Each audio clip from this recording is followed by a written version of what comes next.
What's going on, good people of the internet? It is time once again for Comics Unmasked, the show where a bunch of folks shoot the breeze and talk about comic books and such. We are back for episode 7. These double doses have been hitting us hard. We are getting it because yes, you are getting 2 episodes this week. Not only do you have this episode, but you can go check out our interview with David Pepos, the writer, not only of great things like Savage Avengers as his creator-owned project Spencer and Locke, but he's also been doing Space Ghost, Captain Planet, and Speed Racer. Speed Dude Racer. has been killing it as of late. Like, the fact that Mad Cave Studios acquired the license for Speed Racer and him and Mark Russell have been tag teaming on that book. By the way, Racer X issue 2 just dropped at your local comic book shop. Make sure you hop on that. But you know, definitely check out that interview. It was a great insight, especially the conversation that we had talking about the Marvel Unlimited experience, because he's written for Marvel Unlimited. It gives you a little bit of insight to how, like, DC and Marvel really don't care about them apps. Like, if you can use them as back issue fodder if you want to, but Marvel and DC don't care about them apps. But hopefully at some point they do. But like, that's kind of what it looked like right now. So we will definitely have to talk about that on a future episode. I want to see if I can get some people from DC and Marvel, because that would be awesome. But we have some stuff to talk about this week. Don't forget that you can listen to this podcast on Apple, Spotify, Amazon, and Audible. I found out recently, and iHeartRadio. So, like, if you want to mix it in with your audiobooks, you can do that. It's really cool to do that. And you can also join the Discord. We launched the Discord this week. We already got things popping. Special shout out to TikTok Mutual and now admin of the Discord, Ruby. She was killing it this week, helping us set up the Discord. So special shout out to her. And she was the first one to boost the Discord server. So she is also on the special shout outs for the week about that. But nah, like, definitely join the Discord. If you are down to clown with a bunch of folks just talking about comic books throughout the week, you get the first notifications when the episode drops. So make sure that you are tuned in for that. And Astro with the special glasses on deck. How you doing today, girl?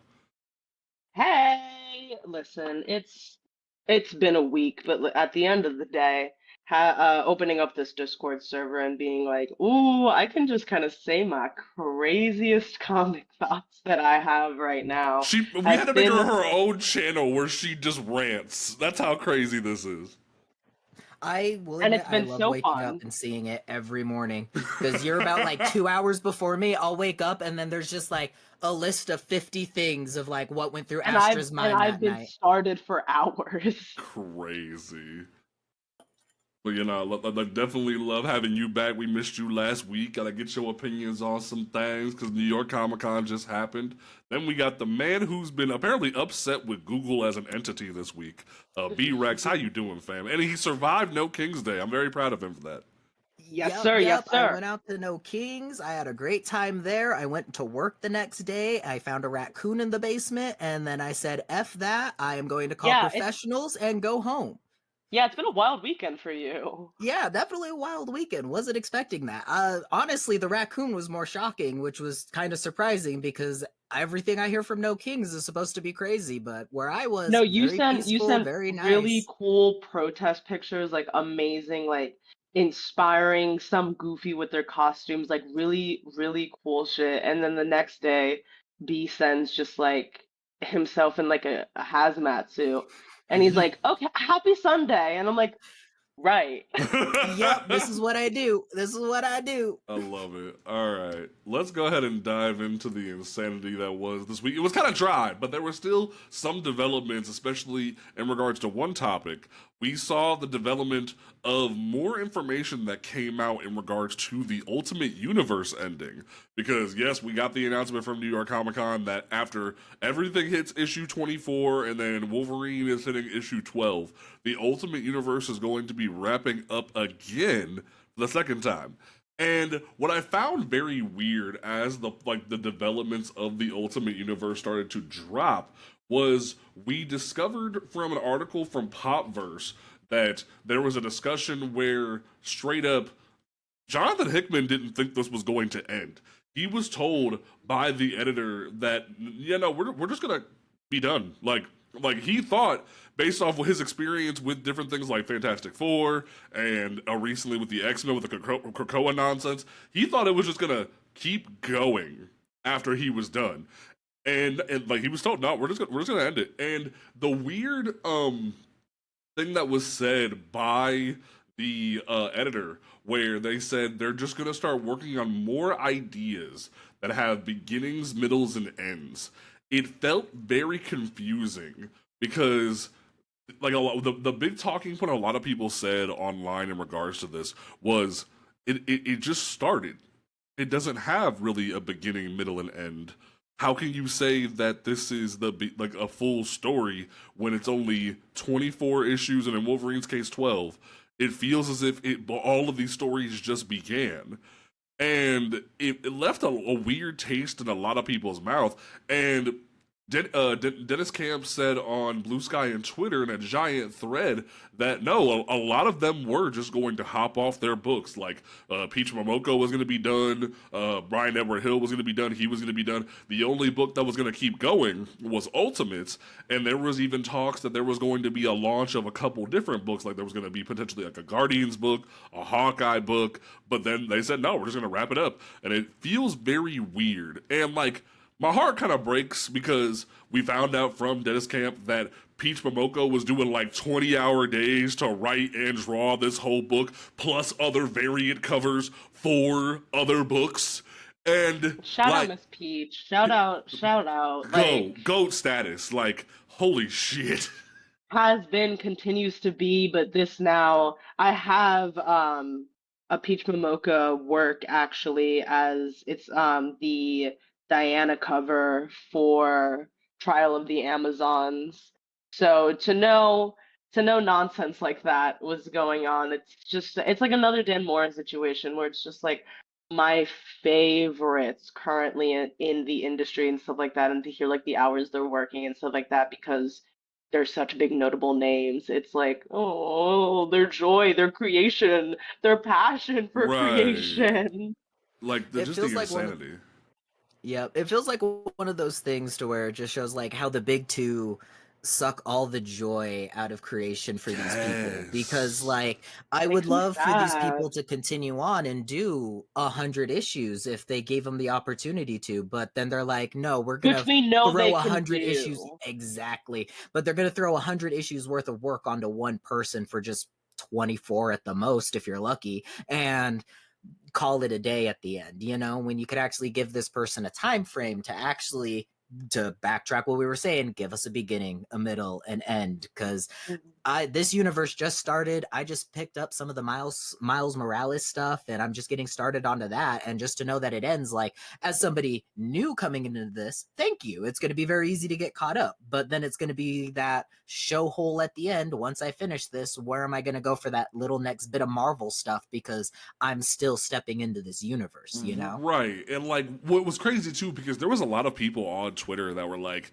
why is Ultimate X-Men ending? We love this work. We love Peach. Why do we want this to end? But then you hear that Peach is slaving her life away. You're just like, what? Like, especially because you have interesting cases like Astro said with like even Dan Mora, where Dan Mora had to step away from World's Finest to go work on other stuff because he's doing the Sentai inspired Batman book, where like that's taking up more of his time, and like that's a love letter to him because from him rather, because he drew those designs before he came to DC as like a fan thing. So him getting to do that is like his like passion, but then he was still doing but then you still see he's doing covers for other projects, and you're like, brother, sit down. It's like the meme of No Man's Sky, like the video game, and you keep seeing like you keep seeing the door open. They're like, "Hey, free update." It's like, no, please, you don't have to do this anymore. Like, please lock yourself in the please lock yourself in the office and like don't delete the socials and like don't say anything. And it's one of those things that like I'm joking about it in the server, but like, I booked an Airbnb for this week for New Comics Day. I will be in the woods because should be beneath the trees, as it were, which leads to I'll be beneath the trees. I'll be touching grass. Maybe something y'all should do. No, but on a serious note, it's like I'm very unhappy with the lack of work I've been producing as a creative. It's one of those things that like, yes, my hands are occupied and I paint my nails every day and like I'm starting to bedazzle soon and stuff like that, but like I care about my writing at the end of the day. I care about what I read, and to see like the TBR stack up not only in terms of comic books, but in terms of like books, like actual like fantasy or fiction or like nonfiction, like information that I do want in my brain that it's like, okay, I'm gonna book this Airbnb and I'm gonna go. And I'm gonna put my phone on do not disturb and nobody talk to me. Like genuinely, like for 2 days. And I know my work is going to come out so much better, but I know by Friday I'm going to feel like a new person. Yes. And it's one of those things that like you hear like a Stephanie Phillips talks about how to get into this industry and stuff like that. And it's like honestly you have to work with like indie developers and stuff like that because they're the only ones that will give you the opportunity to actually tell a full story. Yeah. And then you get into the industry and it's like the same thing as any creative industry where you get higher and higher to the top and then you get to the top and you're like, oh, I don't know if you guys are actually reading my work. I don't know if you guys are actually looking at my sketches anymore. I think even Al Leddington talked about that in the interview a couple weeks back, to where he was like, Yes, yeah, I'm renowned for this kind exactly. of stuff, but for like my other stuff that people don't know, I maybe have like 5, 6 Exactly. people who have read that, you know? Well, like, And like if you can get yeah. more eyes on that. And it's even Go ahead. crazier when you think about how piracy even affects the industry more, where like, yeah, you feel bad for the individuals who like can't afford books, so they're doing those things. But the indie books themselves, like I've always been like that person who's been like, hey, if you can read on the apps, read on the apps. But like, whatever you do, don't pirate indie because You get like very comfortable. You get very comfortable doing it. yes, because at that, once you start pirating indie books, that feels like the biggest slap in the face to the people who are slaving away on things. Because some of my favorite works, like ever in comic books, have been from indie. I told David Pepos that like this past week, where like I was so Hmm. burnt out on superhero books, and I was like, I need a new, refreshing thing. And I found Wasted Space from Vault Comics, and I found his book Spencer and Locke, and that's what made me interview him back when the show was Panel to Panel, because I was so drawn to his work. And so many individuals like will say, oh well, I don't have the money so I don't care, and it's like, nah, you gotta be able to support It's the art, it's creation. right. And especially when like I remember there was a thing back in like 2018 where the creators found out about Read Comic Online, the biggest like pirating website, and they saw how many people had read some of their books. I think like Mark Wade was one of them. He posted on Facebook. He's Right, posted screenshots of how many people had read some of his books. And he was just like, right. imagine how many books wouldn't get canceled if these people read in store. And I was just like, oh my God. Like, it's No, and terrifying.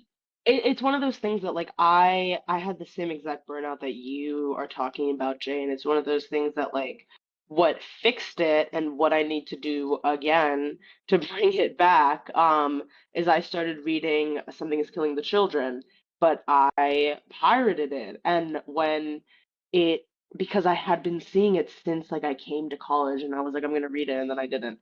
And then I sat down and read through all of it, and I was like, why did I deny myself like this piece of work for so long? And then I just kind of sat there, like looking at the screen, and I was like, I need to buy this. Like I need this. And it kind of like it's one of those things that like say what you will about like Moon Studios and like the quote unquote like what even makes indie anymore, but I still even had that feeling that like because it wasn't like one of the big two, I was like, I feel like I'm taking something away from the very, very Exactly. talented people that worked on this and that I continue to follow to this day. I haven't even like you can go on my League of Comic Geeks right now and see where I stopped.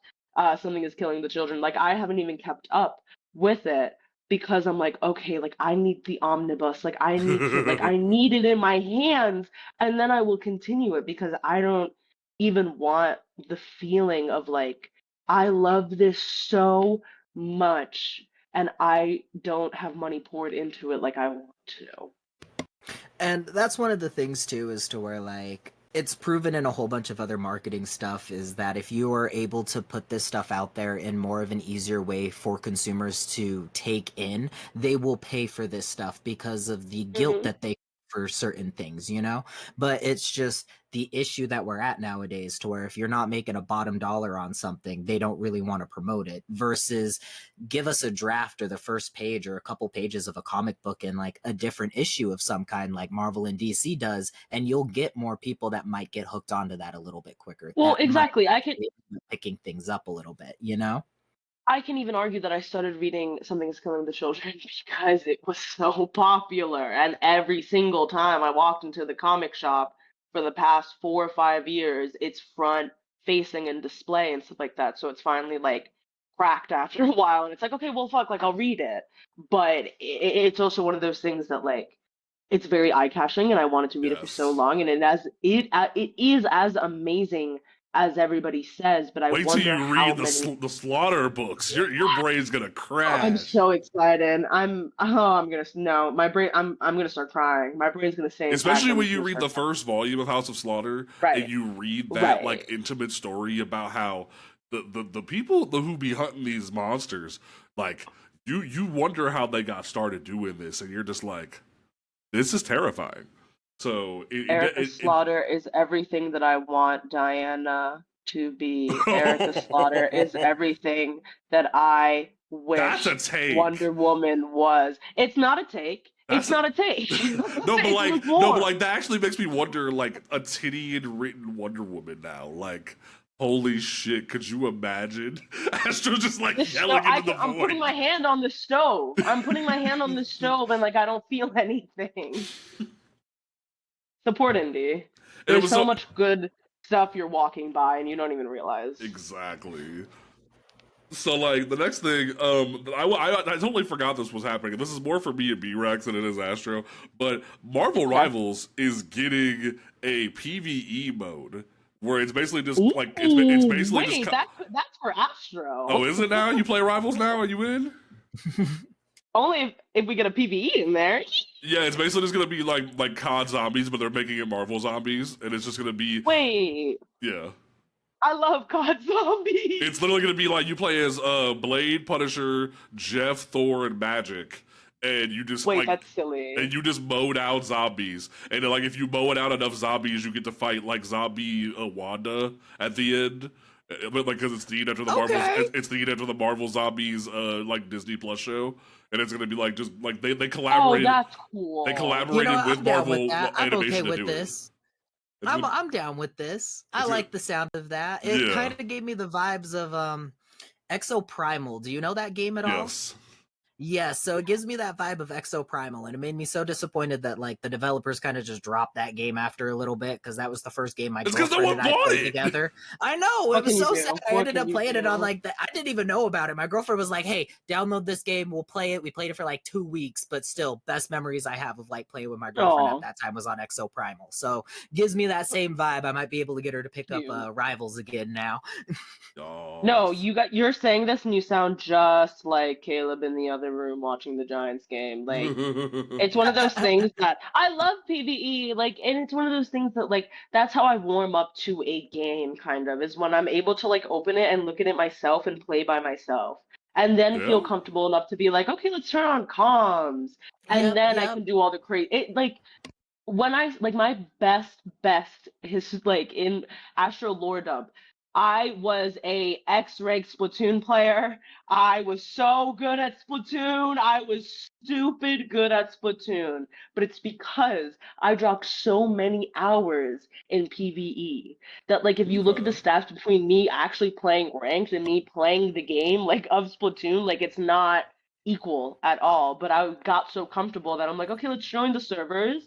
Let's get in competitions. Let's go. Let's rival with this Discord server. Like I got crazy. I got into it because Yeah. I was able to just hold the game and like look at it and have it on in the background and come back to it. Like I don't know. I got familiar with it. So even hearing that news, like Astro's hopping on.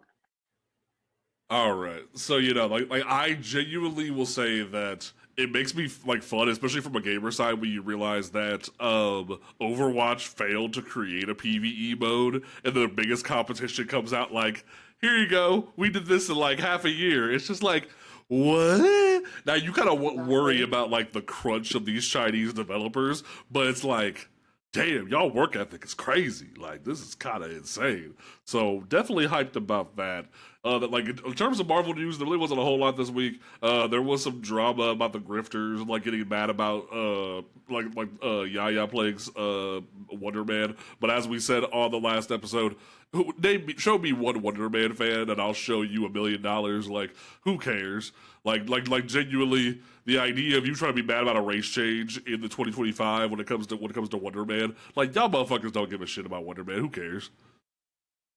Amen on that. One thing I need to add in that I forgot to add last week was this concept of race change that everybody likes to go around. Unless the characters like race mattered inside the book to where like this person is supposed to come from Africa or is supposed to come from Norway or one of those two vice versa, kind of give these creators a little more leeway, because we've been asking for different stories to be told throughout time, and in America we do race changes here. That's kind of what it is, just so we can get our stories told for the front screen at the first place, and then everybody can have the argument about, oh well, what about this later. Like, allow these actors to act, allow these writers to write, because it's going to be good at the end of the day if you actually allow some of these people to breathe for a sec. Well, it's also like one of those things that, like, I think of Nubia and stuff like that, and I think of like, oh, Black Wonder Woman and stuff like that, and like the vitriol of the time and the backlash and stuff like that, and like nobody really stopping to realize, like, hey, this is like an island of women, low-key, exactly like Diana. Like, that's kind of the point. That's why it's cool. Yeah. And to like see her shine in her own right as a character is so satisfying after like having done my research and stuff like that. Because it's like, yes, good. Like, you need and should have had your own from the start, like your own books, your own story, like your own little world, your own like romances. Like, yes. Yeah, definitely. And not only that, the biggest issue that I have when it comes to the race change conversation is the fact that so many individuals will get upset and be like, oh, well, like, I'm not seen anymore. It's like, no, you're seen. You've been seen for, like, decades, like centuries. You've been. We've said it before, but Spider-Man's always gonna run. Well, yeah, no, like that's the thing of like there's been like the cisgendered heterosexual white male has been the stock thing in every creative character for centuries. So you've been the main person of the narrative for years. And yeah, there's the conversation that Stan Lee had of like, oh, like he has no mask, like the mask covers the face, so you never really know that he's white. He can be anybody, which is a great narrative. But then you look at what Todd McFarlane said years later of, yeah, but there's still a person under that mask. That's why even me as a white man made Spawn a black man. Like, there's still a person under that mask. So it definitely lends to that conversation of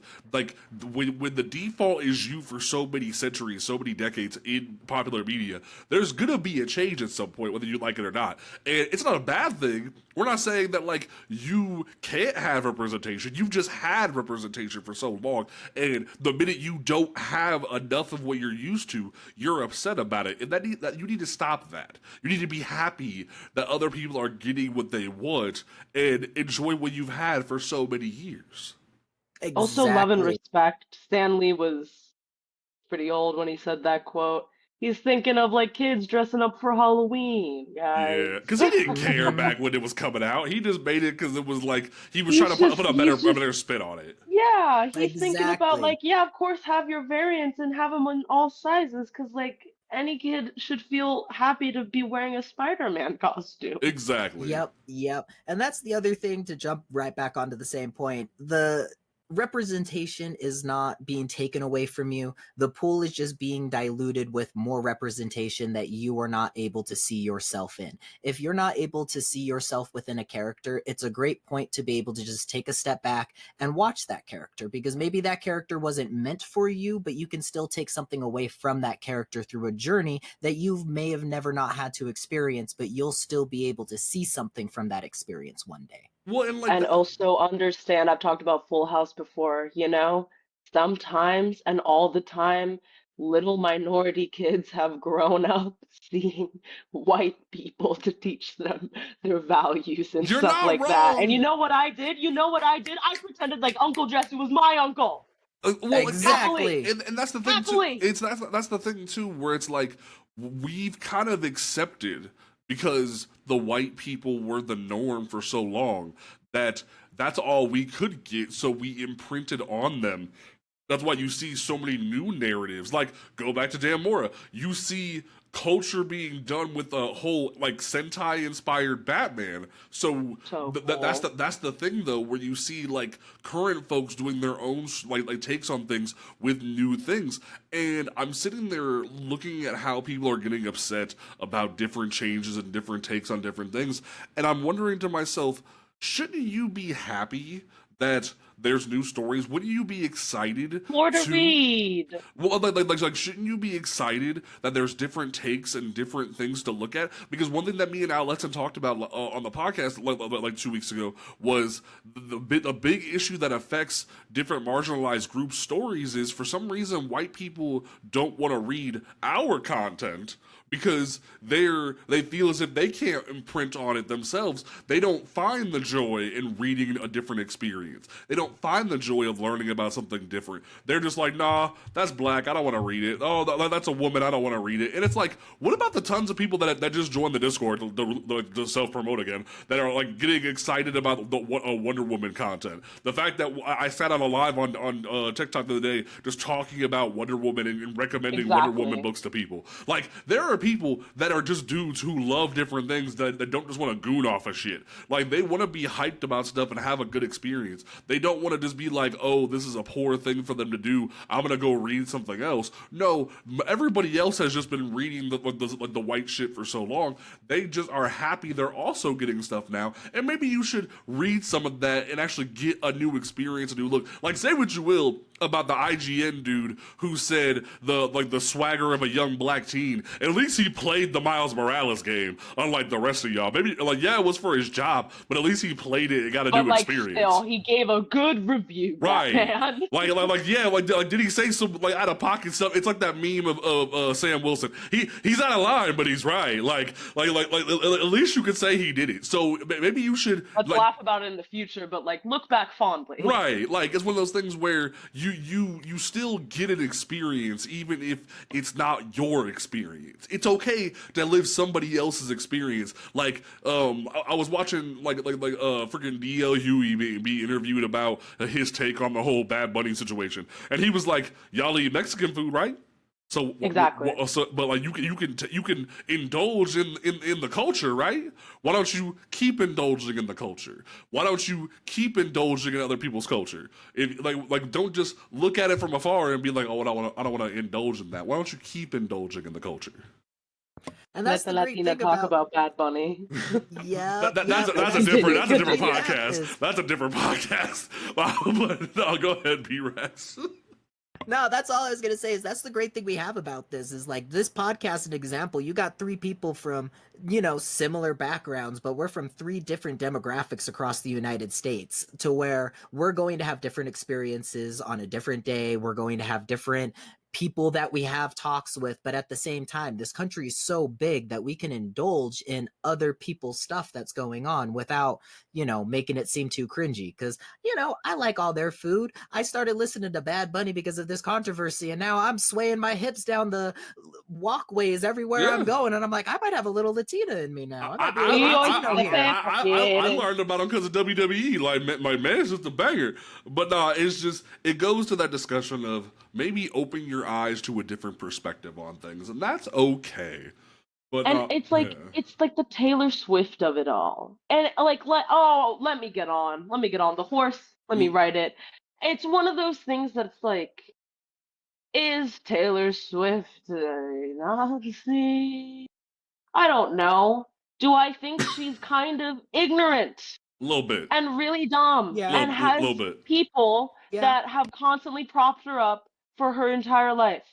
Yes. And it's like one of those things that it's like, it feels weird to confront your own biases as an individual. It feels weird to confront the inner homophobia you have, the inner racism, the inner sexism. It sucks. Yeah. It sucks to prop yourself up as an individual that is like, I'm loving and accepting, and then you really think about it and you feel like, oh, like I don't really know. And the way you kind of acknowledge that bias and get rid of that uncomfortability is like reading. and talking to people that don't look exactly like you, don't look exactly like your family. And it's one of Yeah. those things that like I mourn a Taylor Swift because it's like, well, I fell in love with girls that looked exactly like her. I've grown up listening to her music. I would crash out and cry to her music all day long and stuff like that. Yeah. But at the end of the day, I feel more inspired listening to a Bad Bunny, and I feel more proud of myself and my people and the community I've built getting excited for a Bad Bunny Super Bowl. Yeah. So And, what? and it's one of those things that's like that feeling, you can have that feeling. You don't have to be Latino, you don't have to be Latina. Like, I'm hyped for my own personal reasons. Oh, for sure. But get yourself excited. At the end of the day, you know what the Super Bowl has always been about. Everybody knows. Let's not delude ourselves that this is the first year that the Super Bowl is going to be controversial. Hello, knock knock. Yeah. Listen to some music, get some reggaeton in your veins, and like get ready to dance because you're going to be watching the Super Bowl anyway, and you're going to be drinking, you're going to be having a party, you're going to be eating. Learn some bachata, and you're going to be okay. And we're going to all feel more communicated and more connected going on Twitter during it. Most Like, definitely. guys. I opened the door, but I'm kind of glad I opened the door. Quick addition to the episode because this just Oh hit my boy. this just hit my desk as we were sitting Now that here. we're all comfortable, I know, right? warmed up. The Right. 2025 Ringo Awards just happened like an hour ago at Baltimore Comic Con. So we got some quick shout outs for some folks. Favorite publisher of the year goes to Mad Cave Studios. Like definitely for a friend of the podcast. We love seeing their work. Obviously, they're publishing Speed Racer, and we love their hard work. And they've like done some of my favorite books in the past couple of years. This is gonna be great for these two. Favorite writer or best writer of the year goes to Kelly Thompson. That's what I'm talking about. Woo! Give her mainline Wonder Woman already. Please. Best artist or penciler or inker goes to Chris Samney. That's like he definitely deserves that. Like hard work Oh, on yes, that sir. Yes, sir. Best humor webcomic was Nothing But Nightwing. Love that. Okay, I'll give that one. I Honestly, can give that one. take your win. That's cute. I honestly do. That's cute. Best regular webcomic went to Renaissance of Raven from DC. So DC scooped up both webcomic. Hell awards. yeah. Wow. That's interesting. Okay. Best single issue or story of the year went to Batman and Robin Year One. Let's see. I'm just going through this. I'll give it. Okay. I'll give it. I'm happy. I didn't even think about it until I just thought about it, and then I was like, yeah. Like you know what, that works. Yeah. Best new talent went to Annie Wright. I'll have to look her up because I didn't know about that. And then like there's just a couple other things that were kind of cool about that.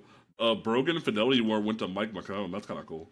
But just looking over the article, like Bleeding Cool put it up while we were recording, so I figured I would do some shout outs in regards to that. Now let's jump into the DC nonsense of the week. So this has been going on since New York Comic Con. It's been a developing story over the course of the week, and then it got worse because the idiocy abounds. So Daniel Warren Johnson, well-known writer, not writer, artist who's been doing it. Well, he does write some things sometimes. He posted a quote unquote fan piece, even though he is a creator, of Absolute Batman strangling and breaking the neck of an ICE agent. And people were upsetty spaghetti on Twitter. The right-wing nonsense, because it was two groups of individuals. The non-comic fans who just know... As always. The non-comic fans who genuinely just know of Batman. They saw Batman and reacted as such and were super upset, going, Batman cares about real people. He'd be choking out Antifa, man. Or you had the people who knew about comics but were still neckbeard comics gators who were like, no, Batman would be on our side. He's my favorite hero. He'd be on my side. Meanwhile, in the same week or like last week, we saw Batman be anti-cop because of police violence, because of thank you Matt Fraction. So it's very comical seeing their reactions over the past few weeks as this has been going on, and I'm sitting there just annoyed watching all this unfold because and people were like, oh, let's campaign to fire Daniel Warren Johnson from DC, and That's crazy. and what I thought was very interesting about this, I find it like this is no shade at Daniel. I love his work. I will always love his work, but I find it very suspect that this has gone on and we've heard nothing from DC, but somebody else got fired over some tweets. Let's keep it a stack here. I'm not saying DC's transphobic, but like that move was Let me talk about it because I was dragged across the platform. Oh, let's go. For that video. Yep. Talking about Gretchen. I was dragged. When I say at left target audience, oh boy, guys, I had someone that I literally thought was like confused with what I was saying. Autism is a superpower until it's not.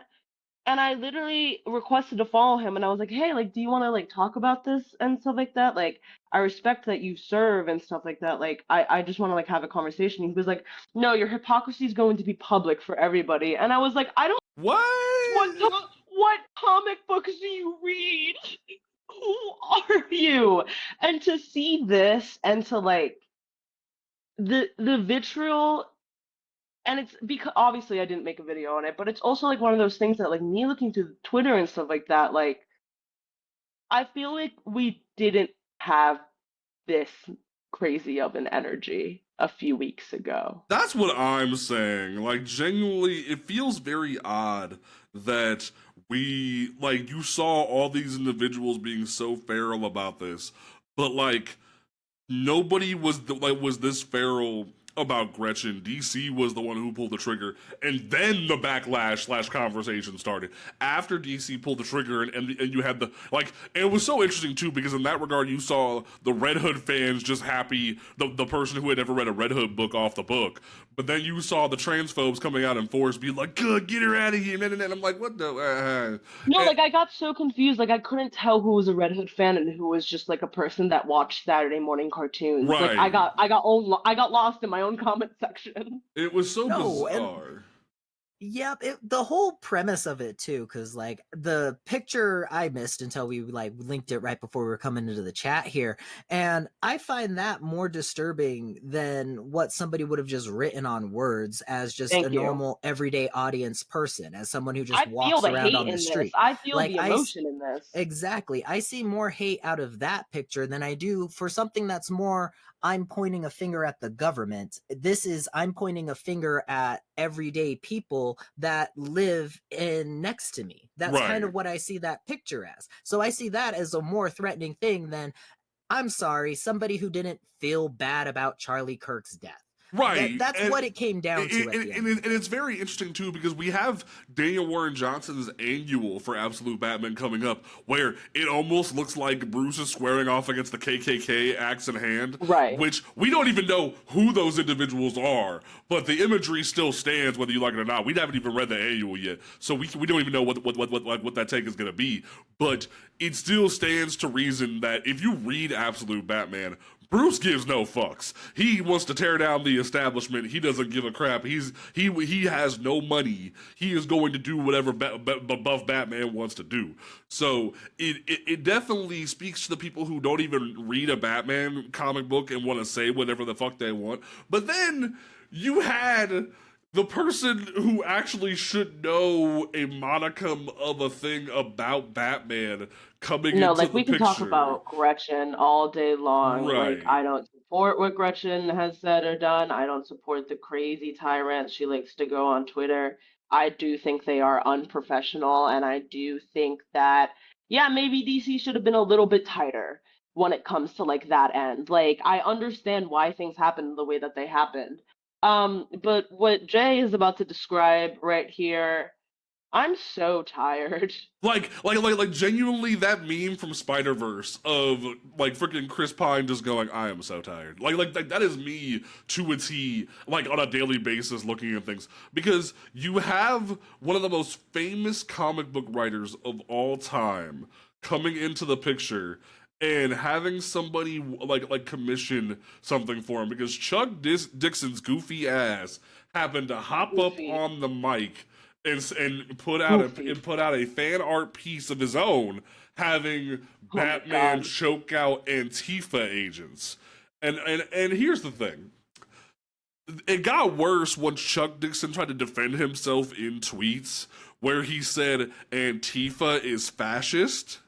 And Right. I'm like, do you know what Antifa means, man? Like, take 2 seconds to separate the two parts of it. Anti-fascism, and you No, like, like sorry, my man's screaming about football, so I give surprise reactions, and it's no, you're because the fine. Giants are winning, yeah.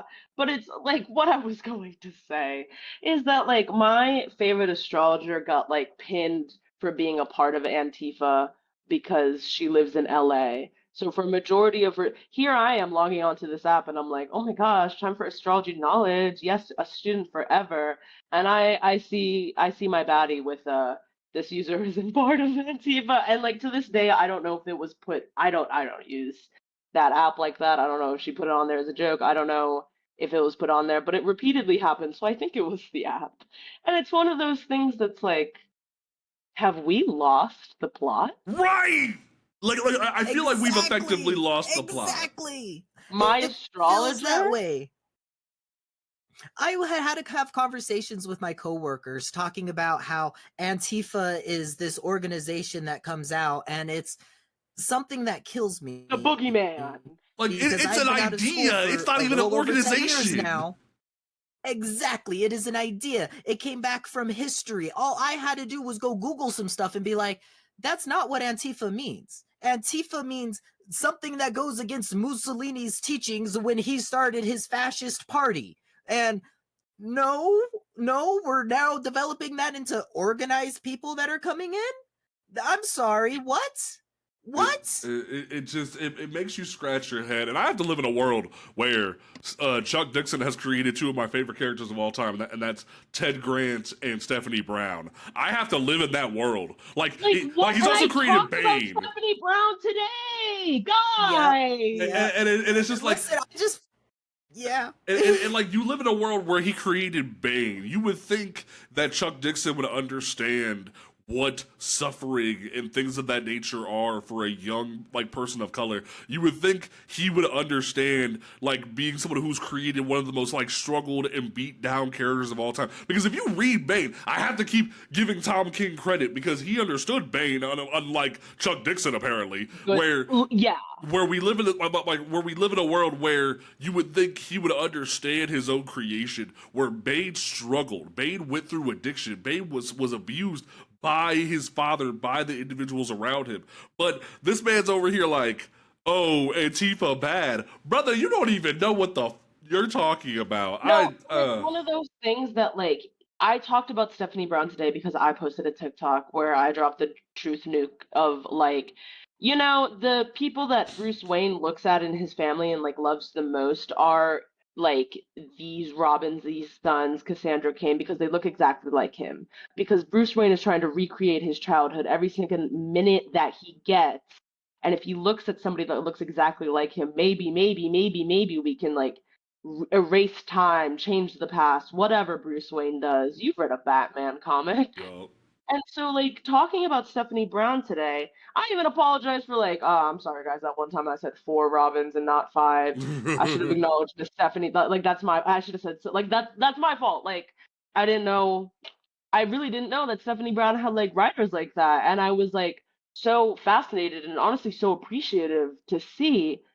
And then posting that video to like kind of give the nuance of like why a character like Stephanie Brown can be so beloved and cherished and all this stuff and given such amazing storylines, but like will still never really be part of like the Bat family in terms of like the public's eye. And then I joined the Discord. I opened up, I set up to record, I turned my light on, and then Jay sent a picture.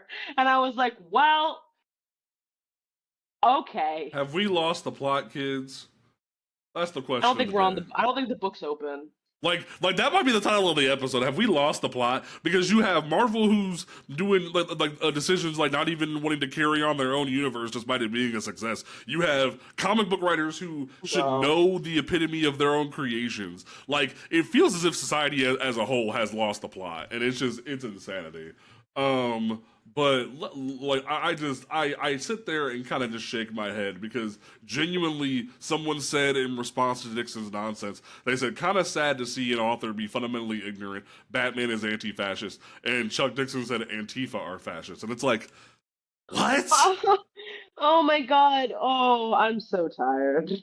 Like it's either gonna be like we've lost the plot or I'm so tired. I can't decide which. That's kind of where I'm at. Like it just insane.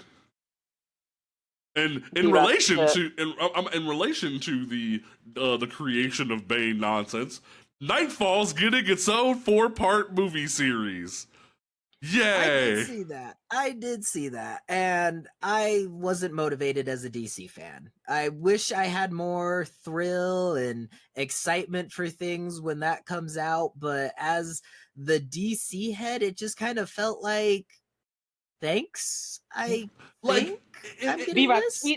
B-Rex, speak for me because I'm tired. I need to be on the DC head here. Yeah, speak on it, B-Rex, because like I have thoughts, but I want to hear your thoughts.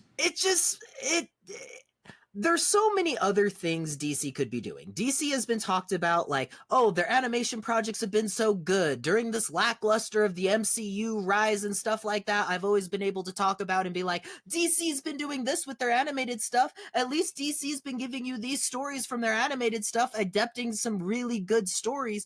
But Nightfall is one of the things that it comes across the lines of like that Wonder Man that we get. I've never walked into a comic book shop and had somebody tell me, oh, I really like this portion of DC stuff. I really like Nightfall stuff. I really enjoy picking this stuff up. I've never. I feel like that's not true because Nightfall is one of Batman's most iconic stories.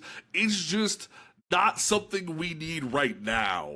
Like it's one of those things where like this is probably like it's the story where Bane broke the bat. Like it's the story that everyone has like read. It's one of the most iconic things that every comic book fan should read at some point. It's like Batman Year One. Like at some point it was gonna happen. But I see what B-Rex is saying is that like that's a story you get to eventually. Right.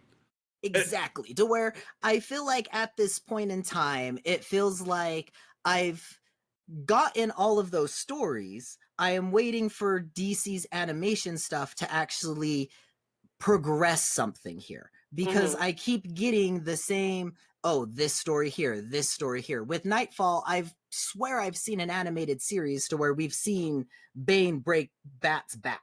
I know I've like picked that up a couple of times and picked up a few series off of that. The issue that I have when it comes down to this is to where like I'll walk into the comic book shop. Most people are talking about dark DC right now. Most people are talking about the absolute DC right now. Hell, even more people are talking about the Superman animated series that are coming along to where like maybe give us a Superman animated movie that could have happened. But you guys want to fall back onto a storyline to where like it's good, I will give it, but not everybody. I have more people rave about other things about DC than I do Nightfall is the issue. Well, that's how I feel about the Long Halloween movies. Is that like I analyzed those. I was on the plane, whatever. We all know the story. I got a 98 on an essay talking about psychological writing, the ego, the super, whatever, talking about Harvey Dent. 98. Woo! And like and we had to use a film, so I used the movies. And like I tore those movies apart. Obviously, I was doing an essay, I was doing an academic project that like when I see Long Halloween on the shelf, I'm like, I don't even know if I want to pick it up and read it. And it's not because I didn't enjoy the story, and it's not because I don't want it in my collection. Right. It's just because, like, oh gosh, I've kind of exhausted myself already with this story. I think my issue is there are other iconic stories that I would rather see put into this because Right. we've seen Long Halloween, we saw the Killing Joke, but I see what DC is doing. I see this idea where you want to tell like these iconic Batman stories in an animated project. But here's the thing. We are burnt the fuck out on Batman. Like, there was even somebody who said, oh, Rocksteady's working on another Batman game. I don't care anymore. Like this was what I said in my TikTok where I was talking about like how Batman is oversaturated. There is only so much you can do with Batman as a concept before I am bored. Like, we are getting an Elseworlds Aztec Batman animated movie that just came out or is about to come out. And I'm sitting here like, did we need this? Like, you couldn't just make a new Aztec hero? No, You yeah. couldn't think of And something it's new so- to intrigue people? Like, I remember when, like Stan Lee, when he was still up and kicking, he worked with, like a random creative team and Wilmer Valderrama to make a movie called The Condor. And it was like, yeah, it was a mixed bag, but at least you could say we had a new concept. Exactly. Like, I genuinely, like, put on Twitter the one day, I was like, I would rather have an entire video game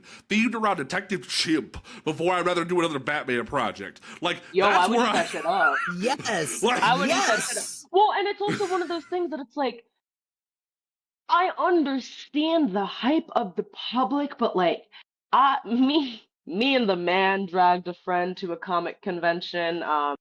She's a G for going with us. She didn't buy anything. It was pretty small. But even the box on the floor was like free Batman comics, and it said a joke of like, we have so many of them. And like, that was the Yes. meme. That's the And whole I like thing, though. I pointed and I was just like, that's hilarious. And she's like, what do you mean? And I was like, oh, baby girl, if only you let's knew. look at the box and I'll show you. And it's just, I mean, like, you go ahead, but like you bringing up the whole like there's a new Batman game coming out. I haven't even played the Arkham Knights that came out in like 2020, 2021. oh, the Gotham Knights. oh yeah, Gotham Knights was a Shout mixed out. bag. That was a mixed And bag. because it looks like a good game. I have it downloaded on my PC, but the issue is I get so much Batman that the only way played it that and I I wanna feel like play I Arkham can Knight. there we go. But that's the thing is like the only way I can ingest Batman now is if I get some kind of team up and have someone else in there with the Batman story. Right. Like the last Batman comic I picked up was the Etrigan one because Etrigan was in it. That was the only reason why. I wasn't even interested in the storyline or anything like that. I was just happy to see the demon pop in. Like, it's one of those things where, and I made a comment where I was just like, I genuinely find it appalling that we are like, there are so many Batman books being published that there's a Batman title coming out every week for the rest of the year. And somebody was in my comments and was like, And for the rest of our lives. like, isn't that a good thing? And I'm like, no.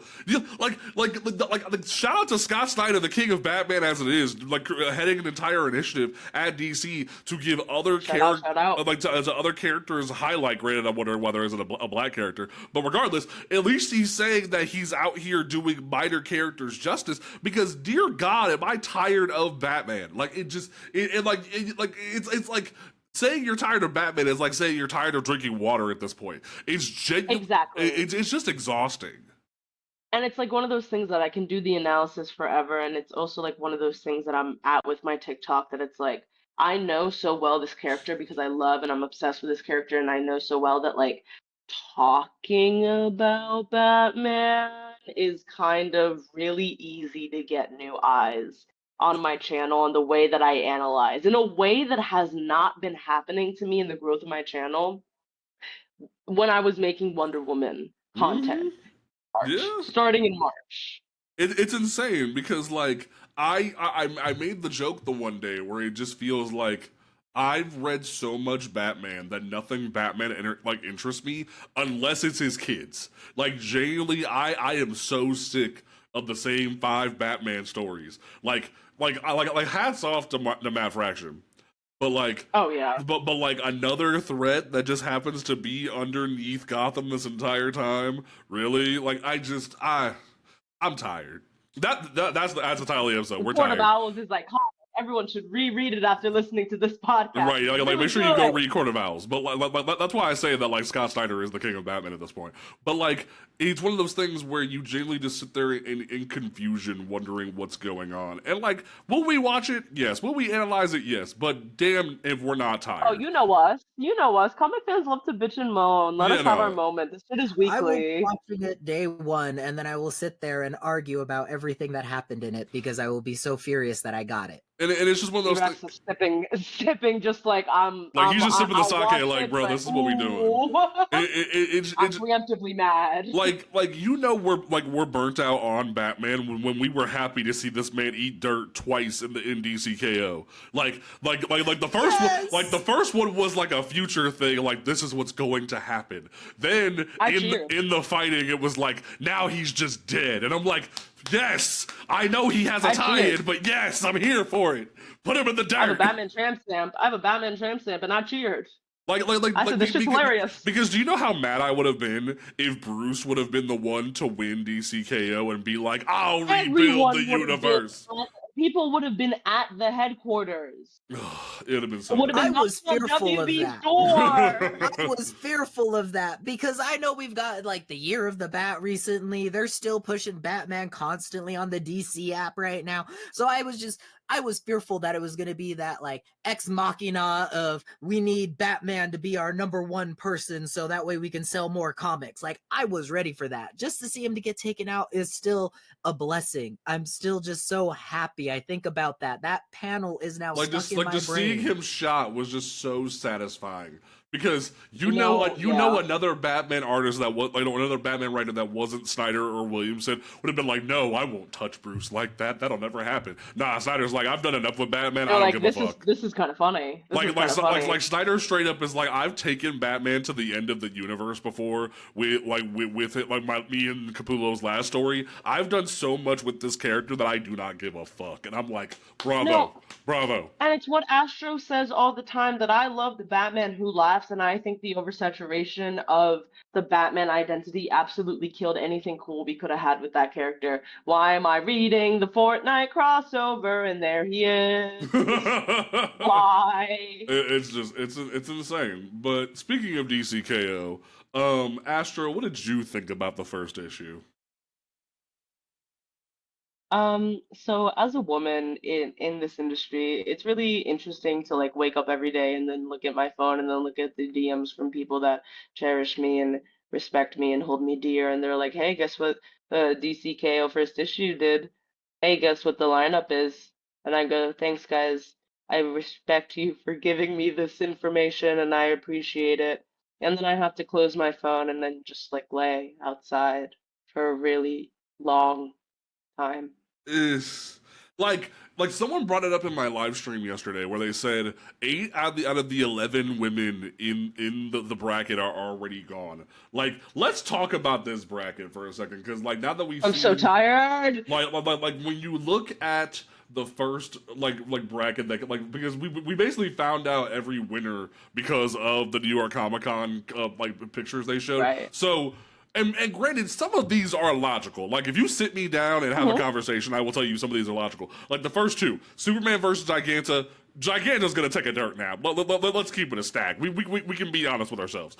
Captain Atom versus Power Girl. Again, Captain Atom is busted powerful. I can believe that argument. Now, what I can't really believe that kind of irks my soul is Supergirl losing to Etrigan. Now, does he have magic fire? Yes, but can she move fast enough to put him in the ground? Yes. So to see Kara lose to Etrigan, and the movie's coming out. She just said right there. Like, why is she losing? Coming out. Why are we treating her like this? The movie's coming out. Like, we could have had a free dub. Like, I don't know. We could have. I'm talking so close to the mic because if I even lean back, I'm gonna start screaming because I don't understand why she has a movie on the way and we did that to her. It's just insane, and then you look at the left side of the bracket, and you see somehow, and then you have the illogical women who win, where it's like Harley Quinn beat Metamorpho, and you sit there and go, huh? As a Harley Quinn fan, This is the most frustrating thing to me, because you guys have taken a character who is supposed to be a doctor, who's supposed to be super smart, who, yes, is a little bit crazy. Her craziness is not going to increase her to a factor to where she's going to be able to beat somebody who can create any material on this planet or any other planet that they have now retconned inside the movies for this character to be able to use. I love Harley Quinn. Harley Quinn is a genius character, but the writing for this has to be 12 out of 10 for me to be able to accept a reality that should not be within. And I'm talking about comic books here, to where I can have a breath of levity when it comes to reality. But this is a no for me. Someone who deeply loves Harley. I have a whole bunch of Harley Quinn comics on my shelf, but this does not make any sense. Especially when you look at the fact that like DCKO #1 ends with Harley getting Speed Force energy, and you're like, oh, that's how you do it? I'm sitting here like, what? And like, then you look at the bracket and you find out that like, no, we don't get Batman versus Star Sapphire, and we find out that like, oh, Carol doesn't have to get her ass beat by Batman. You find out, oh, Carol has to get her ass beat by Joker? And you're sitting there like, huh? And like, don't get me wrong, do I want to see Jason Todd beat the brakes off of Joker? Yes. But did it have to come at the expense of Carol Ferris? That feels like some messed up ish in my book. I'm sorry. Because you look at some of the other picks, like, oh, Swamp Thing beat Vixen. You know what? Alright. Cyborg beat Batwoman. Do I kind of hate that Kate has to take a L? No, like, I voted for Cyborg. I'm a feminist, but I'm not. I'm not a dumbass. Team. No, I'm not a dumbass. Come on. It's not my first time here. I've been around the block. I've opened a comic before. And then you look at, oh, Wonder Woman fought Starro, and you're like, of course she won that fight. Roll away. Easy layup. It's Why just, are we giving her easy layups? like, it's just, there's some of these fights that, like, don't make any sense. So, like, round 2 is gonna be Superman versus Captain Atom. I'm kind of excited to see that fight. If Jay Garrick doesn't beat the brakes off of Guy Gardner, I'm gonna be really upset. I'm gonna keep it a stack with you. That might be my... Like, I kind of want to see Aquaman lose to Hawkman solely because I'm tired of Arthur Curry's face. Like, genuinely, I'm so sick of Arthur Curry as a character. Because, hear me out. The reason why I say that is because I have an Aquaman tattoo. I love Arthur Curry as a character because he's biracial like me. I love Arthur Curry. But I will say to the cows come home that why are we living in a universe right now where they spend a good 2 years propping up Jackson Hyde to take over the Aquaman mantle? Low-key, thank you, yeah. And we didn't see the Young Justice transformation where Arthur just sits on the throne. And someone was like, oh, well, sales didn't do good for Aquaman, so why would they do that? Because we were in a goddamn pandemic. That's why, dumbasses. Like, it doesn't make any sense. Like, everybody was struggling around that. Diamond, the freaking monopoly was crumbling. That pissed me off. Aquaboy was so fine. Like literally, and I say that as someone whose man looks just like him. Honestly, an author. So come on. If you're gonna tell me Hawkman beat Connor Hawk, which who put Connor Hawk up against a god like that? Like, you better tell me that Hawkman beats the shit out of Arthur Curry. Otherwise, we're gonna have some problems. I'm sorry. Like, yeah, I know we just invented the blue. I think the blue is cool. I'm down with adding more lore, even though that lore should have went to Jackson. I'm okay with that. But like, if I don't see Hawkman beat the brakes off of Arthur Curry, we're gonna have some problems. And then I like Scott, please. I want to talk to you real quick, Scott. Specifically, Scott. Scott, please. This is everyone else can lower their volume. I'm about to say, Scott. I need you to help me understand. Scott Snyder, I love your work. I have met you in person and I have shaken your hand. How are you going to let the most ignorant bald man on the planet beat Jefferson Pierce? How are you going to allow this to happen? Yes, I can understand that, like, maybe, like, Lex pulled something out of his suit in the nick of time, but, like, I also don't care. But like, I don't care. Like, Jefferson can generate lightning at such a high degree that he would have fried Lex Luthor's like a suit. Why are you looking me in the eye and telling me that this bald idiot beat Jefferson Pierce? Like, I need to have a conversation. When I said that to my man, when I said that to Caleb when we were in the car, that's when he said, rigged. Like, I genuinely want to understand. There's so much in this bracket that makes sense. Like, the Cyborg, Batwoman, sure. Like, there's so many things in this bracket that make sense. But when I looked at... look exciting. But, like, when you look me in the eye and tell me Lex beat Jefferson, and then we get to see a whole issue where Lex fights Etrigan, and I'm like, do you know how cool a Etrigan like Black Lightning fight would have been, or hell, a Black Lightning v Supergirl fight? Like, if you tell me Kara beats Jefferson, fine, I will sit down. But you gonna look me in the eye and tell me Lex bald ass Luthor beats Jefferson? You got me fucked up. I'm sorry. No, and it's like one of those things that it's like, if we are going based on like popularity at the time, what happened with Harley and Metamorpho? Right, Metamorpho just wasn't a whole ass movie. It don't make no damn sense. It don't. And like, it just bothers my soul to a high degree. But like, it makes me really confused. But no, the covers for the next couple rounds look very cool. They do look sick though. The fact that we're getting a whole thing. Oh shit. I've just been informed that 52 members are in the Discord now. We have hit the iconic DC number in the Discord. So make sure you you join the Discord, folks. But no, I just party. I genuinely am sitting here confused. But that is the end of the news. We're gonna have our first edition of listener questions. So like, if you join the Discord, you have the ability to opt in and be able to contribute to listener questions. We put it out an hour before the show because I slept in today. I apologize. But like, on future editions, we'll probably put it out on Saturday. That way more people can be able to, like, we record on Sunday, publish on Tuesday. So we'll make sure more people can get into the mix of that.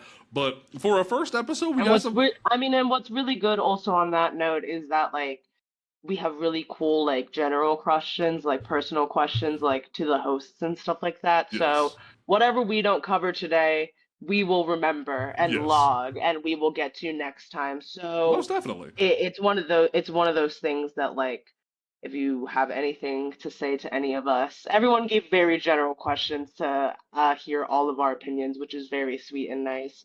But it can be individual, it can be for the group, it can be anything. Most but definitely. If you leave it in the Discord, we have an amazing staff, an amazing team, and we will remember it.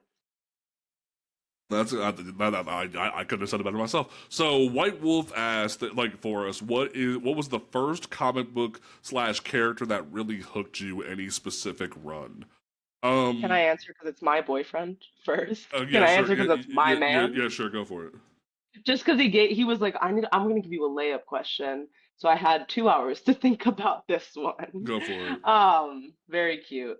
So honestly, at the end of it's kind of like one of those things that's really cool to say, but like also a little bit like, when I was in the 6th grade and it was my birthday, my mom gave me The Killing Joke trade back.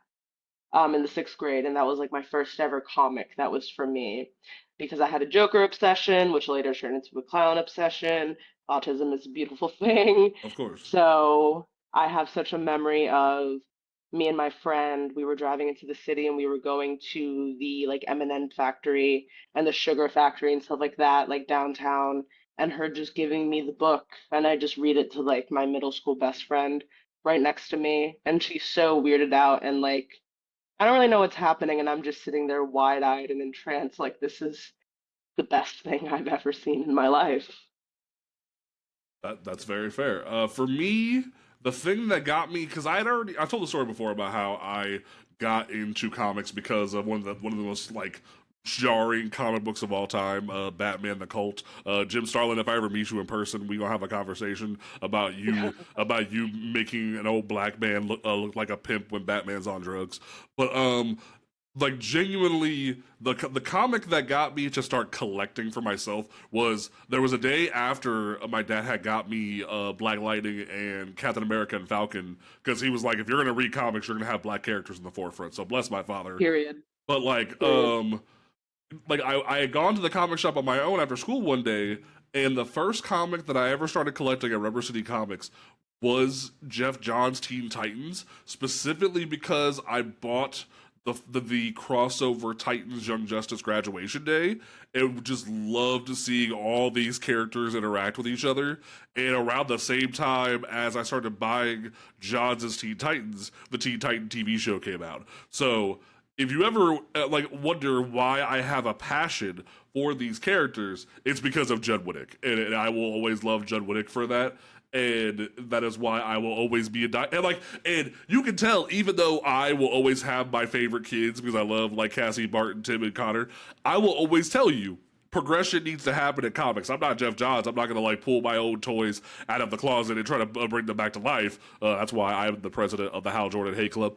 But I will always say that this crossover, despite some people not liking it, it is the perfect example of why we need teen heroes. Like, don't get me wrong, Right. Spider-Man is iconic, but there's a magic about sidekicks breaking out on their own that I will always hell yeah. love, because sidekicks The breaking- Runaways. Yes, it's always a great thing seeing like sidekicks break off on their own. So that B-Rex, what you got? So for me, it was like obviously watching TV. I saw Jon Stewart in the Ultimate Justice League series, and I just immediately fell in love with comics for that portion right there. But for me to actually picking up graphic novels, there was a book in my library called Bone. And it's an old graphic Yes. novel. Yes, I remember, sir. picking that up, and I got in trouble one day for reading it during class because I guess Classic. there was some inappropriate stuff in there that I didn't realize Yeah. as a kid, but The I occult. got in trouble for it, even though it was in our library. And so I remember having to stay in for like recess. We called it lunch bunch at the time. So like we weren't allowed to go out, to stay in your class and do homework or whatever. And so basically my punishment was to be like, why are you in lunch bunch today? Because I picked up a book during class that I got from the school library. And so because that happened, I immediately was like, well, I'm going to start reading comics as much as possible because Yes, apparently sir. you guys don't like comics. And that's Yes, kind of how it was sir. Tear put in down my the head. establishment, The B-Rex. rebellion. Exactly. Wait, let me update my answer now that you guys gave like a collecting and like a first read, because my first like collection that wasn't a hand-me-down was The Killing Joke, but my first read, do you guys know the children's middle grade Power Pack graphic Oh novels? no, Oh man. you poor thing! You've been through so much. Those poor They were children. silly. Oh God. So unfortunately, when I was like, what is this? Like graphic novels are cool. Like I like Dork Diaries. I like like Diary of a Wimpy Kid and stuff like that. I went to my elementary school library and I picked up the Power Pack. And then I Googled the Power Pack. And here we are now. Oh, that's a hell of a start. Yeah, that's a hell of a start right there. It's not as funny and as cute as that very adorable middle grade series made it seem. If you want to read it, I recommend it. If you have children, if you have little nieces and nephews, little young ones, it That's is a very fair. cute story. All But right. yeah. I dig it. I dig it. So Ruby, awesome as she is, admin of the Discord. Also check out her channel, Ruby Moon on TikTok. Like she Yes, definitely like her lives are sir. iconic. But what dream comic crossover would you want to see happen that hasn't been done before? And I have said for a long time that if I could do a Blade Black Lightning crossover, it would be the greatest. Actually, no, I'm gonna amend that. As much as I would love Blade Black Lightning, I would love to see Black Panther, Black Lightning, and there's a reason for it. I would say because there's this like it's almost like the better version of the T'Challa Killmonger movie variant, where you have somebody who has navigated the system, even been made Secretary of Education by Lex Luthor, which that's a crazy the concept. But like you have someone who's navigated the system as a black man his entire life, but then you have somebody who's been brought up in a sheltered society. Granted, he's experienced the world, but he's been in a very protected nation his entire existence and is able to say that while he has been out in the world, his view on things is a lot different. I would love to see the family man, the teacher, the person who has navigated cultural racism his entire life go up against like Black Panther, someone who has lived in royalty. That is my dream crossover. Like, well, I know we're doing all these DC and Marvel things right now. I want Jefferson Pierce meets T'Challa. I would pay good money for that. Is that because they're some of my favorite comic book characters of all time? Yes, but the fan fiction I will write that is literally just those two meeting would be one of the greatest thought experiments of all time. Because there's something to be said about a kid in the hood who finds out his entire family is from royalty in Africa. There's something to be said about that, the Killmonger story, a lot of that we see in the movie. But what do you see that dynamic be like if you're somebody like Jefferson who has navigated the system his entire existence and has to deal with having a queer black daughter who's lived that experience? Like, that would be one of the most groundbreaking stories of all time. So DC, you're welcome. Do it. But Exactly. that's mine. B-Rax, you next. Save me some gas. I kind of feel bad because you actually had some like thought and put into this one. I've been sitting here reading the whole thing this entire time. I had the Discord open. Right? Sue me. But for me, I was sitting there and I was like, you know what I'd like to see is a Static Shock and a Miles Morales crossover. Wait, just that's because fun. That's fun. That'd be great, yeah. Because I feel like it would be fun. I feel like both characters would be able to just get their like little quirks off of each other. Yes. It would be super fun. I hate to say it, black people always getting their electricity, so I feel like it's just a perfect crossover at that point too. Just might as well like hammer the nail in the head even harder for it. But then What's the Taylor Swift line? You were dancing through the lightning strike. Yeah, there we go. Lord.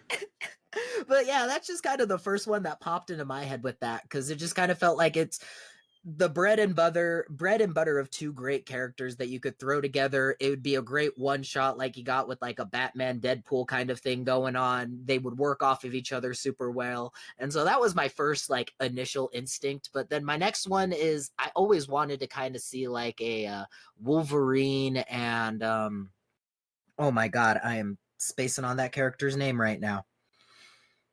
Oh, the Martian Manhunter. Yes. Just because I feel like two dynamics of people that come from different worlds, from different categories, one that's an alien and then one that's supposed to be kind of like this Captain Americanized version to where he's outside of his own realm, living for so long and stuff like that. That almost feels like two outsiders being able to be like, yeah, I'm outside this world, but we'd be able to have some kind of really good combination there. And especially because Wolverine's very like, you know, brute heavy versus Martian Manhunter, who's very like analytic heavy. It would be a very good dichotomy right there, I think. Okay. So, Benny asked in the Discord. Actually, I forgot about Astro. I'm so sorry. Astro, what would be your crossover? Oh my goodness, how dare you skip me? And I was gonna let you do it. I was like, oh, we're saving on time, I guess. And that's why Jay teaches me how to be assertive when I ask him questions. Yes. Because there'd be so many times she'll ask me questions, I'm like, just do it, forehead. Like, just go have fun. Like, don't let the world stop you. Like, you have the entire world trying to control your autonomy. I'm not going to control your autonomy, Astro. It's so funny. I'll ask a tech question. He's like, just do it. And I'm like, yeah, but okay. Yeah, you're right. So my crossover is what I think would really be fun, and I think I would kind of cry, is like a House of Slaughter, Something is Killing the Children, Hellboy situation. Ooh, that sounds I think we gangbusters. can finally get down to like the spiritual roots here in this Ooh. story. The roots that like we kind of know are hidden and are there and they talk about Ooh. through ancestry and stuff like that, but I want a Hellboy to really break it down demonology wise because it's kind of for me not enough to have the explanation of Erica Slaughter being like the kids are doing this to themselves. I want a Hmm. Hellboy to look at these children and to know that's the case and still care anyway because it's Hellboy. I would I cry. I would buy so many copies. I would memorialize it. Oh, I hate that I did not think about that. See, like now I I want. hate that I did not think about See, that. now I want to like add to my answer. I want Blade versus something is killing the children because I feel like that would be iconic. Like, I think there's so much there, and like there is, and especially like now that we deviate with like House of Slaughter and like all this stuff, and we're expanding and creating a world. Like I don't know, let's get crazy. Let's get Buffy in here. Let's right. get See, and I Well, insane. even thought of like I go ahead. No, I was even thinking of like a softball answer for that one, to where it's like we could do a Hellboy and Etrigan just to kind of like get things pushed in there just a little bit, Oh, you know? yeah. Like, oh, that I'm so pissed I didn't even think about that. fair enough. Fair enough. Um. So, but then from there we had Ibeni who asked, I haven't caught up on the show, but since the guest stars of DCKO, any guest fighters for a dream match for the event? We already have the announcement that Homelander, Vampirella, Red Sonja, Annabelle, like friggin' Sub Zero and the bear from beneath the trees is going to be in Like okay.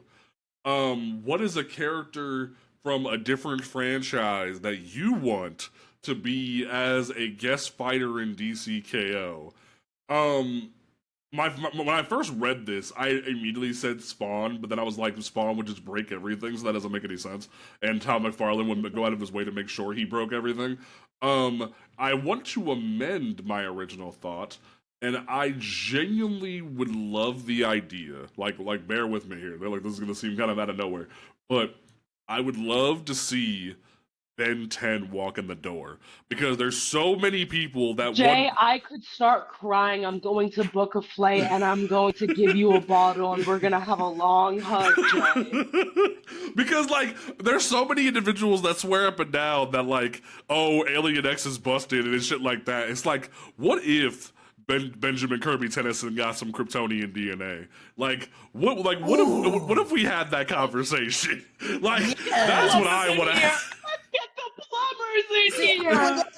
better than freaking Homelander coming in. Let's get some Ben 10. No, Right, yes. like that's my one that I really want to see. Like because I did find it weird that of all these like guest characters we got, why isn't Invincible in here? Like of all the ones we didn't see, like Exactly. that's my logical one that I'm wondering why isn't Invincible here? But like if I could, I'd bring the Omnitrix in here to have some fun. That Like was you my want to get comic fan answer, was Invincible. I was like, oh.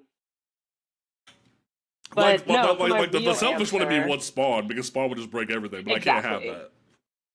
But go No, ahead, and Astro. for my real answer, thank you, Ian, for the question, and thank you for joining. Mwah, mwah, mwah. My fellow Latino. Ooh, honestly, I'm gonna be so real. I want.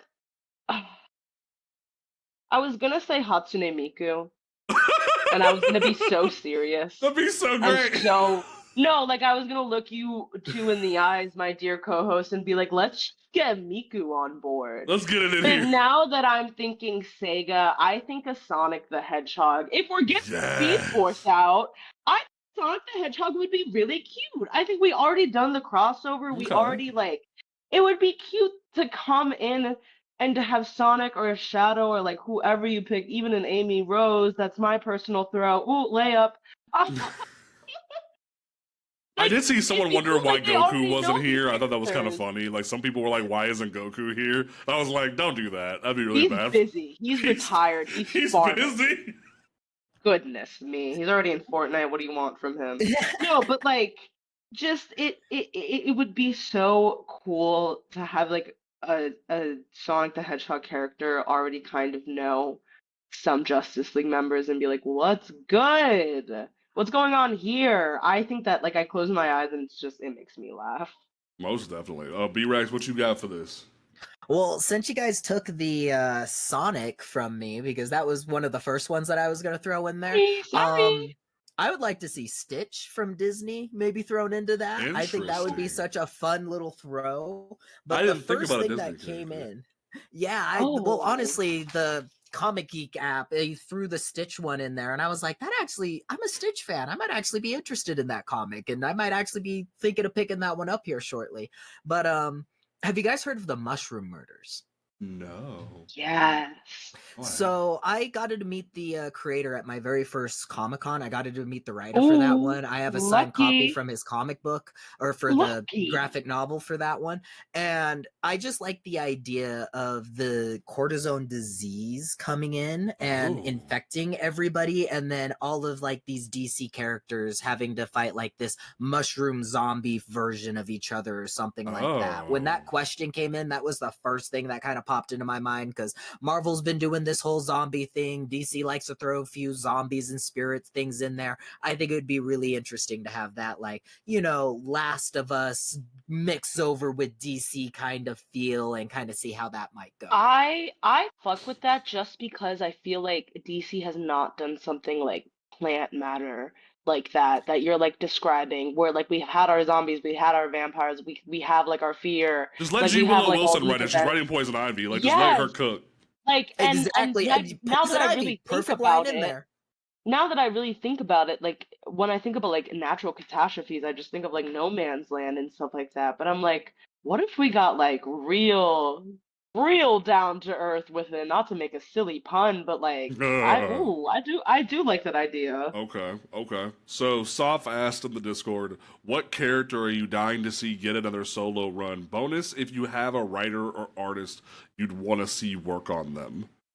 Okay, I'm gonna let y'all marinate on that, but I'm gonna incite violence from Twitter earlier, a bit like yesterday, because my retweet of this because someone was dropping what are your different hot takes on different characters, and my retweet is up to 824 likes, so we're gonna carry on from the Twitter drama.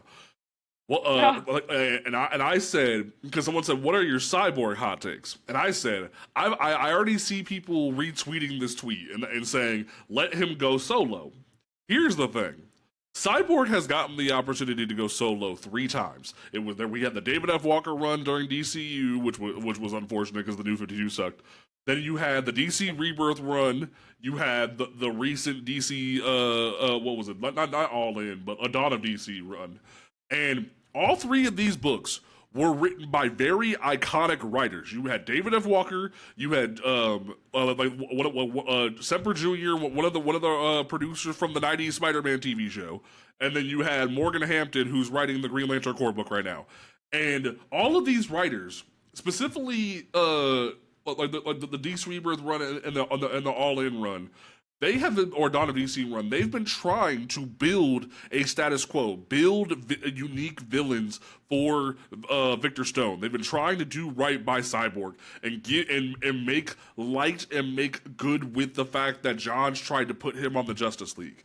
They tried to do right by him and make him be like, they put him in Detroit. Like, Detroit is Motor City. That is unique to the idea of him like being part of technology. It makes perfect sense.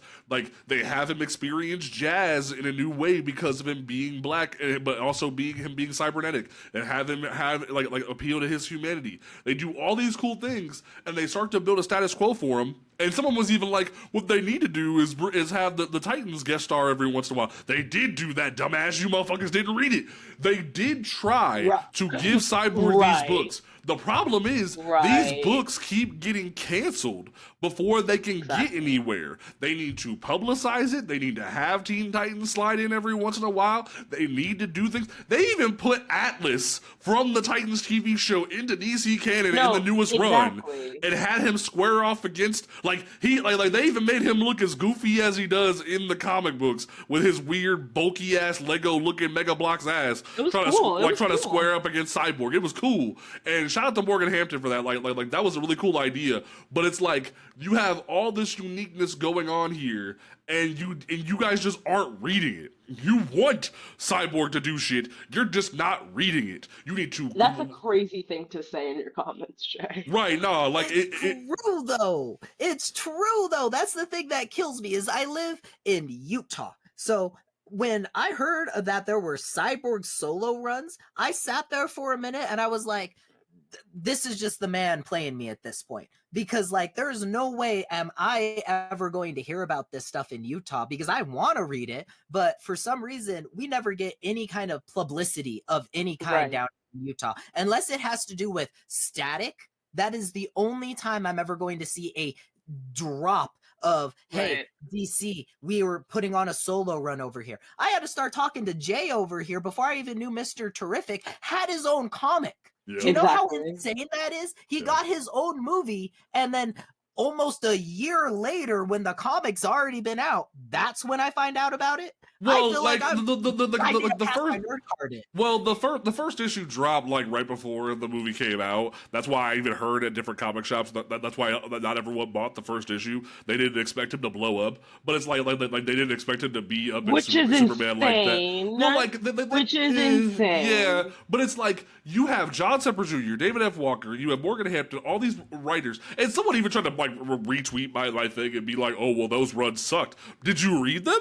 Because the Rebirth one, the Rebirth one was really cool when there was like even a whole arc where there was a black female who got injured in war and she got turned into a cyborg because Victor gave her part of the father box. Like there was a whole cool dynamic where that happened. Oh my gosh, I remember. Like there was there were so many cool things that were going on with this book. It's just nobody was fucking reading it. So I want Victor Stone to get a book. They need to rebuild the canon of yes, he was a Titan, but he was also on the League, and they need to give it time to Let's cook. make people remember duality of man. It's almost like he's half man, half what? Come on, guys. And it's like they did all this shit to put him on the Doom Patrol in the fucking TV show, but they didn't end up doing anything with it. Like the Doom Patrol TV show did more with with Cyborg than the fucking comic books did, and that's crazy to me. So you know, let my man Victor Stone have some time to breathe. Stop canceling his book before he can get anywhere. And shout out to Morgan Hampton for doing more with the book than the other writers did, because it felt like Semper Jr. was forced to put Beast Boy in versus Morgan Hampton, who grew up probably being a Teen Titans fan and wanted to do right by the community. But that's my thing. I want the Cyborg to get one more shot, let it go for a year, and let it ride. And if it don't work, fine. But promote it correctly, teach people about pre-ordering, and give him his shine. End of line. Like B-Rax, hit me with some gas. Yeah, so for me, I'm spacing on the name of the character now. I had it for a minute there.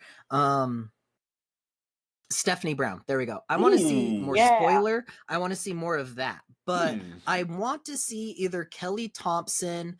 Yes, please. Oh my gosh, I'm spacing on two other writers. The one for Static season 1. Vita Ayala? Yeah. I'd like to see her. Or oh my gosh. Stephanie Phillips? Okay. The one that did Harley Quinn's 52. Okay. Yeah. Okay. Or Stephanie Phillips. I'd like to see one of those three tackle Stephanie Brown, because I feel like they'd be able to bring in a lot more of, I don't want to just say feminism into her character, but a little bit more of just like trueness to the person, you know, because I feel like I've been able to get that from this Wonder Woman. I've been able to get that from the new 52 of Harley Quinn. I've been able to experience actual like growth within these characters a little bit. And I feel like those three people specifically would be able to expand that character, actually give them the limelight that character deserves, instead of just being like, oh, well, that's the Robin that everybody kind of knew. Like, most people don't even know that she's spoiler right now. Like, I have to come out on TikTok and be like, oh, Stephanie Brown is technically still there. She still shows up here, you know? And, like, they did that whole thing where they were like, oh, we're going to have the Batgirl's book, but Cassandra is the only one who gets her old costume back. We're just gonna slap a bat symbol on Stephanie's spoiler suit, even though her pre-New 52 suit is right there. Give her old suit back if you're gonna make her Batgirl again. That's all you need to do, and they didn't do it. So dumb. Astro, hit us with some gas. I want more Amanda Waller. She's kind of in the doghouse right now after Yes. after Absolute Power, though. She's kind of in the I doghouse. and I know, and I want to see the inside of the house. I was blown away by her tie-ins. Yes. I looked into the soul and related to this woman in ways that I genuinely did not think that I was going to. And it's because I just wanted to read all the tie-ins to like Mm-hmm. be updated as a good comic journalist, as a good comic content creator. And I found myself being like, "Oh, I'm gonna have to buy these tie-ins, actually. I need these in my collection. I don't Yeah. even have a writer. I don't even have an artist. I just want to see more of that woman, Mm. especially after all that foundational work you just gave us. Okay. That was I insane." dig it. Okay. I can get behind that 100. Now thoughts on New 52 Skinny Waller? I'm curious. What? Why would you ever ask me? What the fuck? Okay. Well, because like My dog had the perfect reaction for that. well, because like What do you mean? I will always say that My wall, bro. I can walk through my wall. well, like it was so funny too, because like I will always say that Skinny Waller was one of the dumbest decisions DC ever made for 5 minutes. Like, why would you even ask some bullshit like that? Because because like iconic Amanda Waller reminds me of like a woman that was part of a mentorship program I grew up with as a kid, where she was a cop, she was a thick black woman, and she commanded presence. And it wasn't that she was big; it was that she worked her ass off through the struggle. She's been in there. And she's been in this shit, so she knew what she was about. And that's the Wall in theory, is that she grinded through. like, I would kill for a Waller solo run through the lens of a black woman, going through the struggle of black white supremacy, struggling in the police system. I would pay money. We are handing you titles on a platter, DC. Take that ish. Genuinely, because it's one of those things that, like, when I think of like an Amanda Wall, like when I was reading this story, I thought of the women, the multiple women that work near my alma mater's. It's like it's a home for survivors of abuse of all forms, and it's like a shelter. And when I went recently to be like, hey, can I volunteer? Like, I didn't really know how to do it. It was two older black women, two thick black women that were like, oh, like, let me just show you like the volunteering thing and stuff like that. Like, we're pretty busy here. Like, we have a lot of people in the house, but like, if you want to volunteer, just like go through that and you'll be all set. And I was like, thank you so much. And they're like, yeah. And they just continued to work and like they had things and business to do. And like, I remembered the story. I remembered that time when like I left that building. I was like, yeah, that's what it's like. Like they actually didn't have time to like keep me in there and take like chit chat with me and all that stuff. They have like real like actual life-saving work to do in the back. And my dumbass can absolutely just open up my phone and fill out the volunteer thing. Nice. That's the Wall. That's Amanda Waller. And exactly. And there's the thing too, is like DC has so much work that they could do with this character that they've introduced, to where like you've had James Gunn give her a daughter and all of that other stuff with the TV show and all of that tie-in. But love Adebayo. Yep. But you have a character who, like, I can envision seeing so many black women being able to tie themselves to this character because they've gone through so much crap throughout just history in general. And Amanda Waller just embodies all of the strength that black women can just say, like, this is my rage, this is where I'm going to place this, and this is how we can show the world that we can change it, we can burn it, we can do whatever we want with it, because there is so much pent-up aggression. You have to go through us first. Well, like, you have to go through the Wall. And it's so crazy too, because I want to give a special shout out to somebody who genuinely tried. They tried to give Amanda Waller a little bit of shine. Rob Williams during DC Rebirth, like the Suicide Squad. Like there, like and to this day, I will if I ever have a biggest op when it comes to artists next to Rob Liefeld in comic books, my second biggest op will always be Romita Jr. Like John Romita Jr. will always be my second biggest op, because man draws women like fucking blocks, and I'm like, what is wrong with you?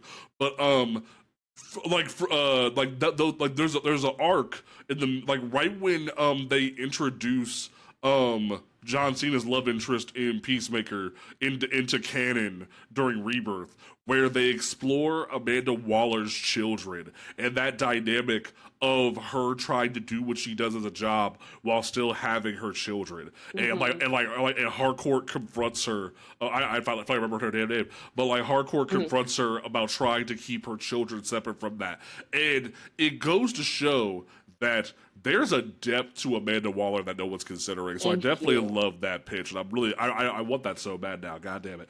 But like that is like the end of the show for now. We have two more questions that I'm gonna immediately make a post in the Discord after the show. That those are the next two questions for next week. So make like you will be included. Broke X-Man and Asha, you will be included next week about that. Don't get it twisted. But recommendations for next week, we are getting like the first part of of what's setting up to be a 2-part thing with Absolute Wonder Woman coming up. Definitely make sure you cop Absolute Wonder Woman on Tuesday or on Wednesday, whenever you pick your books up. Next issue of Miles Morales is coming out. Cody Ziegler, you have been killing it. I feel so bad for Cody Ziegler. He's had to dance around Ultimate Incursion. Brother's doing it great, but Cody, I'm asking you nicely. Miles isn't a vampire anymore. Get that suit off of him. I don't like it. It looks weird. Change that boy's clothes. Clothes. I know there's this thing when it comes to when black writers finally get to touch Miles Morales, or just anybody who finally gets to touch Miles Morales, because Ahmed tried. I swear to this day, the Ahmed suit, I forget the artist's name who helped to come up with that suit. All you needed to do was get rid of the sweater. Just get rid of the sweater. It was cool. I liked it. But now you have this suit that like T'Challa gave him to help him control his vampirism. Cool, fine. But he's not a vampire anymore. You cured him. Get the fuck off of it. We like the OG suit. Give him his OG suit back. If Peter can have his OG suit as long as he had, Miles can have his OG suit. Let him have his shit. But otherwise, Cody, I love you. Keep doing your work. You have given Miles a black voice, and I love it to death. Keep doing what you do. And then Astro, you had a pick for this week? I think if we're thinking about independence, if we're like, oh, Marvel makes me sad, oh, DC makes me sad.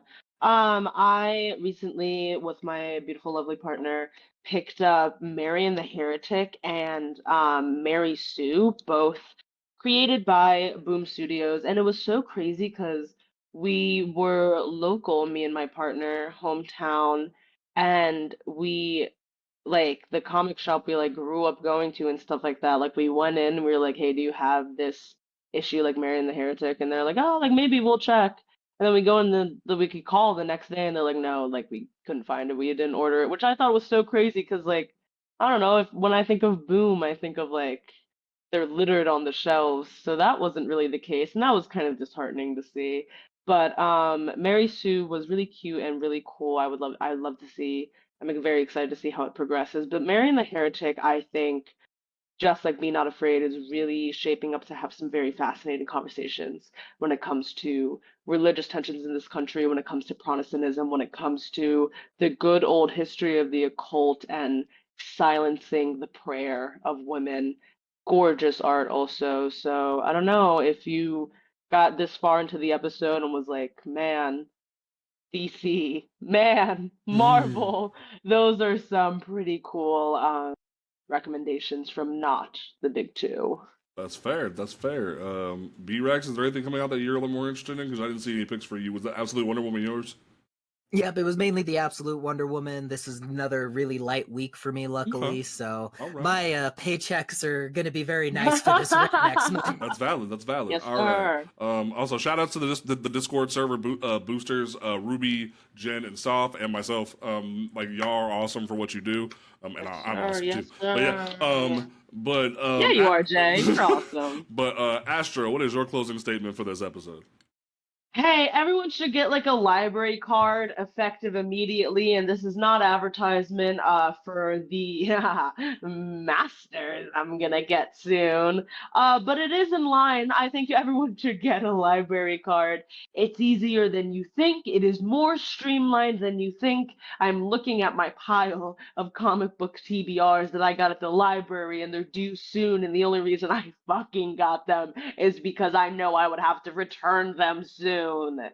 Get a library card. It is so amazing to have Hoopla on my Roku TV and to be able to not only watch like cool like musical and stuff, but like actual like historical documentaries that I'm interested in. You can find anything you want to find with a library card. It is free. Your library is a resource for you and for your community. And if you are a comic fan and you have this problem that we talked about earlier, if I can't afford it, the economy is rough. Listen, we're all, the three of us get it. I'm tired. We're so tired.